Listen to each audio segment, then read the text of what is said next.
بسم الله الرحمن الرحیم. موږ دې ټیم کې د خیره سره احد ته راغلي یو، جنګ احد ته.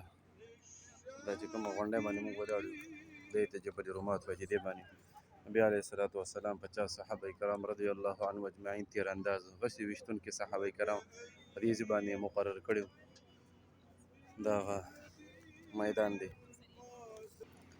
دا دغه ایریا ده، او دغه ځای چې د ښکاري دا لاندې دا کنده غونته کې وادي قنات، په دې طرف باندې خالد بن ولید رضی الله تعالی عنه دوباره راغلی او حمله کړې وه مسلمانانو باندې.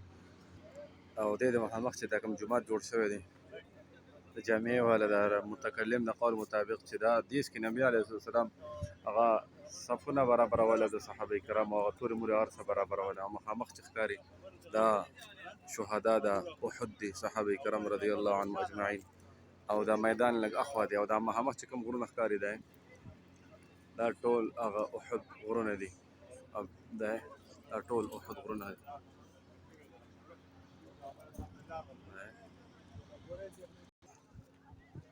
او دغه دا بوټي چې ښکاري دا دغه لاندې وایي دا هغه میدان ده احد میدان، دغه دا جبل رومات شو، دا غر دی چې کوم نبی علیه السلام صحابه کرام مقرر کړی و. دغسې کې د تور مورې نبی علیه السلام صحابو سره برابر کړو. دغه احد غر دی مخامخ، دغه د شهداو د احد او یا صحابه کرام رضی الله عنهم اجمعین شهیدان شوي، هغوی مبارک قبرونه دغه دي. او دغه میدان دی چې دا بوټي مونږ نږدې ورځو بیا به وینو د خیره سره. دا چې کوم د وړې وړې ونې چې دي دا بوټي دا واړه واړه دا هغه میدان ده احد مبارک دی. دا د احد مقبره ده، مخامخ دوه قبرونه ښکاري، وګورئ صفا سوتره. دا د یو حضرت امیر حمزه سید الشهداء رضی الله تعالی عنه دی، بل مصعب بن عمیر رضی الله تعالی عنه دی چې دا د نبی علیه السلام شکل مبارک سره د دوی شکل صورت مبارک هغه لګېدو. دا هغه دوه صحابه کرام قبرونه نښې پته لګي، او باقي نور صحابه کرام دلته مدفون دي لیکن پته یې نه لګي.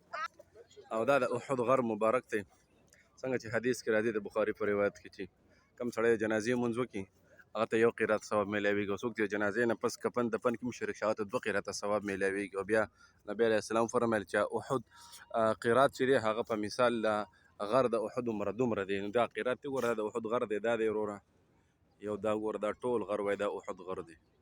پسې راځه اوس هم خپله خوښه ده نو چې جنازې مونځ پرېږدی او که نه، په دومره اجر و ثواب په جنازه باندې میلاویږي. الله دې موږ ټول مسلمانانو ته دا مبارک مقامات نصیبه وګرځوي. آمین ثم آمین یا رب العالمین برحمتک یا ارحم الراحمین.